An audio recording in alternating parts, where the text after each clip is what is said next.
అందరి చేతులు జై తెలంగాణ. అది ఎంత నిండుగా సభ, ఎంత మంచిగా ఉందో. మీరందరూ వచ్చాను. ఎట్లుంది మరి ఊర్లో ఇప్పుడు పరిస్థితి? మంచిగా ఉందా? నీళ్ళు వస్తున్నాయా? వస్తలేవు. కరెంట్ ఎన్నిసార్లు పోతుంది మీకు?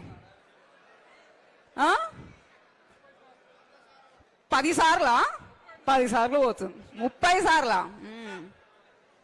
ఇవన్నీ మనకు ముందే తెలుసుగా. అయితే ఇవన్నీ మనకి ముందే తెలుసుగా.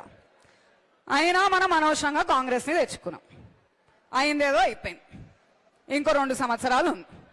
ఇప్పటికైనా మనం అందరం కలిపి కట్టుగా ధైర్యంగా, ఇందాకేం చెప్పిండ్రు, ధైర్యం అనేది మనకు ఉండాలి. ధైర్యంగా మనం ముందుకు అడిగేస్తేనే, పోట్లాడితేనే ఏదైనా అవుతుంది. అంటే రేవంత్ రెడ్డి అయినా, ఈ సంజీవ్ రెడ్డి అయినా